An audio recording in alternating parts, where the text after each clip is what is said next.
Të dashur miq besnik të ritmit të ditës, unë dhe Ardita sot jemi pikërisht në zemrën e Shkupit, në qarqinë e vjetër të Shkupit, ku atmosfera sidomos gjatë muajit të shenjtë të Ramazanit dallon gjatë gjithë muajve të tjerë. Unë dhe Ardita jo vetëm në studio bashkë, po tashmë edhe në terren.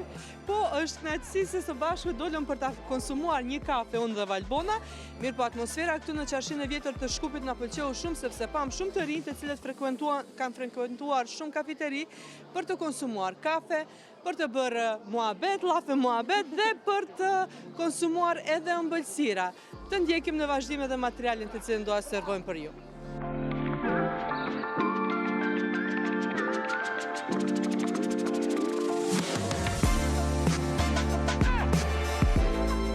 Atëherë, zote Harben, na tregoni se lokali juaj është me të vërtetë po shohim frekuentim të madh të personave, mirë po a keni organizime gjatë muajit të Ramazanit? Përshëndetje, faleminderit që na zgjodhët për intervistë. Gjatë Ramazanit kemi shumë organizime, ka një atmosferë shumë të këndshme. Restoran Kaçamaku organizon çdo natë iftare për agjeruesit e këtij muaji dhe ka me të vërtetë shumë fluks, edhe atmosfera shumë e këndshme, shumë e ëmbël, ka një atmosferë me të vërtetë mirë gjatë muajit Ramazanit. Më tregoni, a ka po ashtu edhe frekuentim të turistëve? Pra, shihni pak më shumë gjallëri gjatë muajit të Ramazanit apo gjatë muajit të Ramazanit është pak më qetë të themi?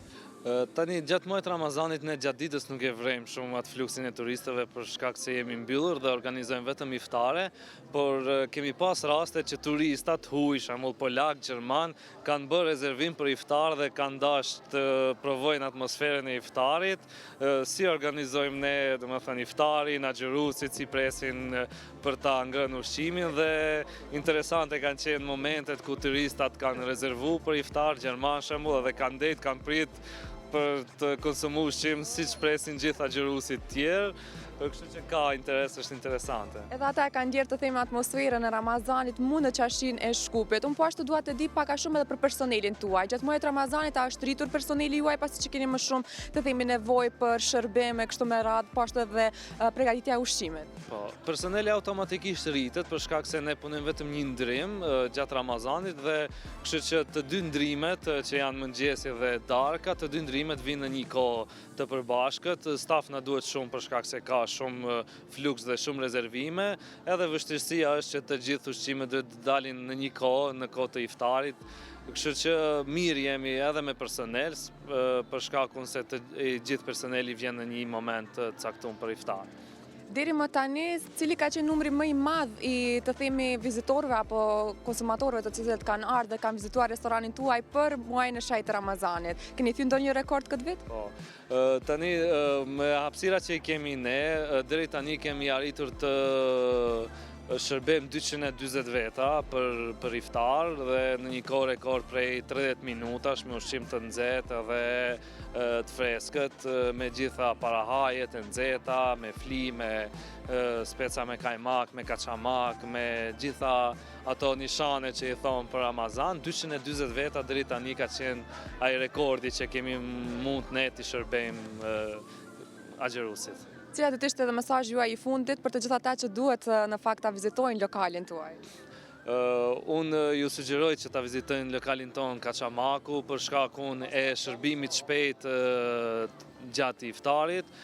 Ne kemi një parahaje shumë të pasur për iftar, kemi speca me kajmak, fli, kaçamak, paq, kemi çorbën shumë të veçantë, është mergjimek çorba ose çorbë me thjerza që i thonë shqip, kështu që edhe meny të kryesore me miqviçi, me pleskavicë ose me skar mikse janë të mira, kështu që atmosfera është shumë e këndshme te na, është komod, është restoran me ushqime tradicionale dhe shumë të shijshme.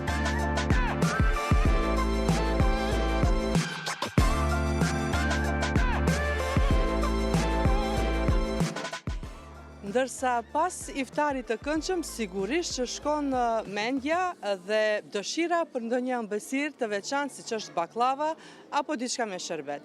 Dhe sigurisht që këtu në qarshi do të gjejmë edhe agjë përveç kafeve, ne kemi edhe ëmbëlsira të veçanta. Dhe me mua kam Nexhon, i cili do na tregoj se sa është frekuentimi pas iftarit, sa vizitohet lokali juaj mbas iftarit. Zakonisht ne këtu në qarshi jemi të njohur për ëmbëlsirat që i bëjmë, sidomos për trileqen. Do me thonë ka shumë frekuentim pas iftarit, sidomos turk. kemi shumë turista, po përveç turkëve kemi edhe angles, polones, slovakis, ka shumë turista, frekuentimi për momentin është shumë mirë. A është ndryshuar mënyra fluksi frekuentimit gjatë muajit të Ramazanit apo gjithmonë ka qenë kështu? Po zakonisht gjithmonë ka qenë kështu, por me dje edhe për Ramazan ka ndryshu pak si shumë, ka më shumë lëvizje, frekuentim më së shumti. Ndërsa ju shërbeni jeni të njoftun për Trileqen, mirë po e pashë ju shërbeni edhe çaj, sepse njerëzit po e shoh që vinë edhe të pinë çaj. Po, jemi të njohur edhe për çaj edhe për kafe turke të shtëpis. Zakonisht kur mirret baklavaja shërbehet me çaj të shtëpisë.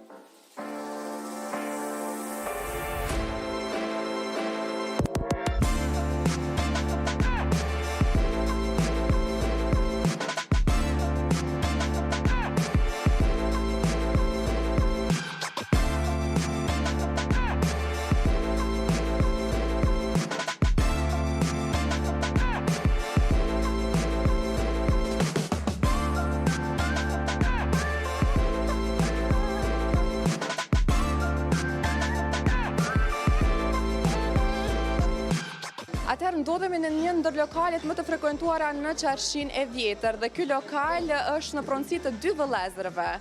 Fillimisht dua t'ju pyes se çfarë dallon lokalin tuaj nga lokalet tjera në Qarshin e Vjetër.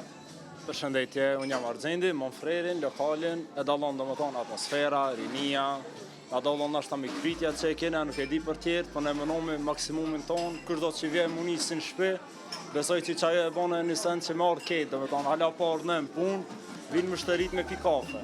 Dhe besoj që janë të knasë të ketë. Unë dua pashtu të di pak a shumë edhe atmosferën mas iftarit. Pra po shohim që ka me të vërtet një fluks të madh të njerëzve. Si e shpjegoni ju edhe atmosferën pas iftarit? Atmosferën të shpeshifni edhe vetë, do me thonë është, me një fjallë që shtojnë ana, është lugë, e të kuptu, rinia vlonë mas iftari, njerëzit janë tunt me pi një espresso ma shumë sa me angër bukë për iftar, po mirë është. Ja dalë minë qosh, mirë. Më tregoni pak më shumë edhe për specialitete, diçka ekskluzive që mund të rrëfejeni për ritmin e ditës. Ekskluzive, kena do me thonë kafët që janë me shije, kafët me ngjyra, që kena ceke më herën shumë intervista, por së shpejti kena e pas ekskluzivitet, ëmbëlsira, ushqime, së shpejti do me thonë. Unë dua po ashtu pak të di edhe për turistët. A janë edhe turistët pjesë e fluksit të madh personave që vizitojnë lokalin tuaj, sidomos gjatë muajit të shenjtë të Ramazanit? Po, 2 vitet e fundit turista ka ka shumë, me një fjalë me thonë, gjatë ditës mas shumë të kanë qef me vizitu Qarshin, karakteristikat e Qarshis, po ashtu po edhe na kafe, do me thonë punojnë a begi mirë me turista. Ju që sa vite operoni me lokalin tuaj dhe gjatë muajit të shenjtë të Ramazanit a keni rritje të personelit? Që 5 vite, po kemi, edhe pak ma shumë sa mujve tjerë, do me thonë aktivizomi krejt personeli se punojna vetëm mas orës 6, do me thonë vetëm mas iftarit punojna dhe aktivizomi krejt, dykona për 10 persona. Atëherë po shohim me të vërtet një numër të madh, mirë po sa është maksimumi që keni shërbyer në një natë të vetëm, të thoni kështu me tryeza të numërojmë më saktë. 46, 47, që aty dikon është. Maksimumi. Po, i tryeza.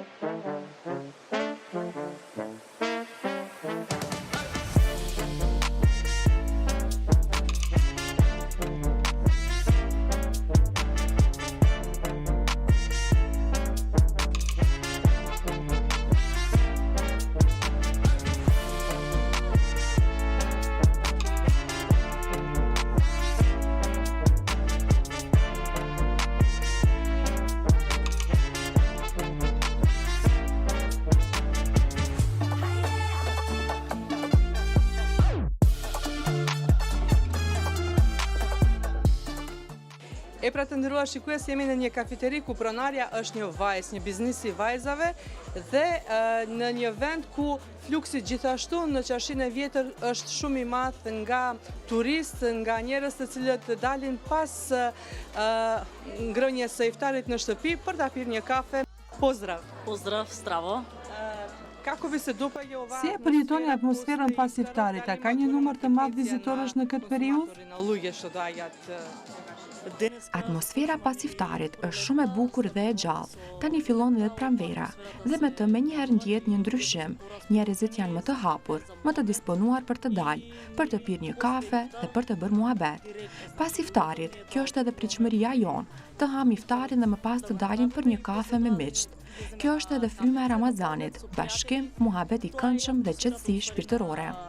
Ka një fluks shumë të madh të njerëzve çdo mbrëmje. Përveç vendasve, kemi edhe shumë turist. Muaji mars shënon edhe fillimin e sezonit turistik, kështu që çarshia po gjallërohet gjithnjë më shumë. Deri tani gjithçka po ecën shumë mirë. Ne ofrojmë një shumëllojshmëri kafesh për të gjitha shijet dhe i mirpresim të gjitha ata për një kafe të ngrohtë dhe një bisedë të këndshme pas iftarit. Kao ut kafe, nije nudime golem broj na razni kafinja i gi očekujeme i lugeto posle iftar na kafenci i muhabet. A keni ndonjë specialitet të veçantë? Specialitet možem da kažem. Po, specialiteti ynë është kafeja që e kemi krijuar vetë, një përzierje e imja, me 80% arabika dhe 20% robusta.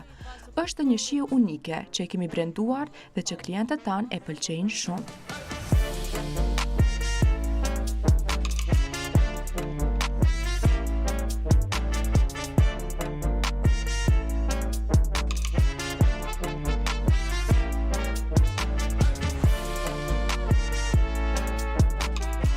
Si po ju pëlqen çarshia mbas iftarit? Mas iftarit shumë ka njerëzi, shumë po mbledhmi, shumë po kalojna mirë. Sidomos te Berna nuk e ndroj, ut kafeja, i presmi krejt. A konsumoni kafen me shoqëri, me shoqe? Unë ju pash me një shoqe këtu? Po, sidomos me shoqëri, po me shoqen, ma të ngushtë, po, sa e qashtu. Mnogo dobro. Po, shumë mirë, atmosfera e mrekullueshme, e shikni edhe vetë si është. Super, super. Izleguvate često posle iftar su prijatelji? Pa često. Super, po shpesh dal pas iftari me shoqëri, ndonjë pije. Eto.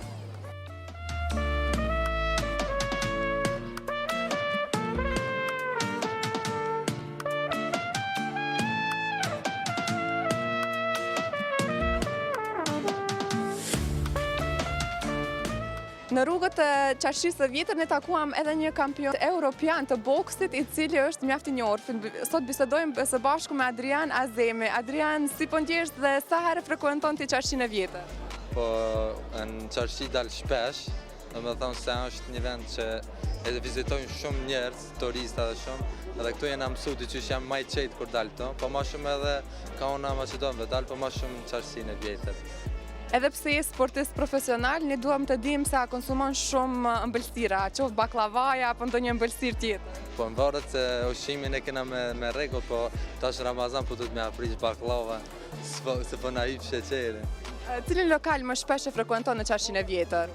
Po në çarshinë tash, këtu, kjo ona këtu a bën mirë, se në çarshi të tërkon nuk ka vend më të mirë.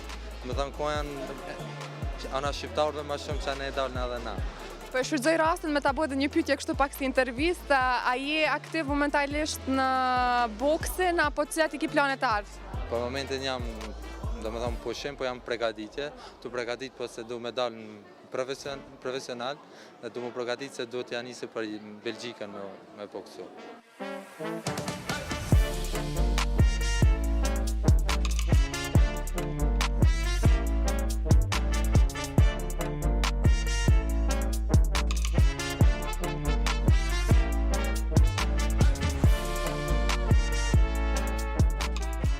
E pra të nderuar shikues, në mbrëmjen e filluam me një kafe dhe përfunduam në ëmbëlsirë. Unë sot kam përgjedhur të ha një ëmbëlsirë që është me të vërtet autentike e çarshisë së vjetër, është ëmbëlsira kajmaqen, shumë nga ju ndoshta e njihni. Ardita sot është me trileçe. Po unë jam me specialitetin e këtij lokali, pra trileçe është ajo më e kërkuara dhe unë patjetër e kisha që ta provoj. Unë kisha një kohë të gjatë që nuk e kisha vizituar çarshinë e vjetër të Shkuprit, falja jetës dinamike që të gjithë nga ne po e jetojmë, mirë po që tani unë do të jem pak më shumë prezente në çarshinë e vjetër. Ardita, sepse me të vërtet një energji është që dallon këtë të themi këtë lagje. Mirë po dhe një gjë tjetër që është mjaft interesante është që ka shumë lokale të ndryshme, ka shumë lokale që ofrojnë pije, ëmbëlsira të ndryshme që çdo natë ta ndryshojmë në një lokal me shoqëri apo edhe me familje dhe energjia është me të vërtet diçka që largohesh në një pozitivitet shumë të madh kur të mbaron edhe nata. Prandaj edhe ne nga Qershia e Vjetër e Shkupit ju përshëndesim dhe çdo lokal që do ta vizitoni do të kënaqeni.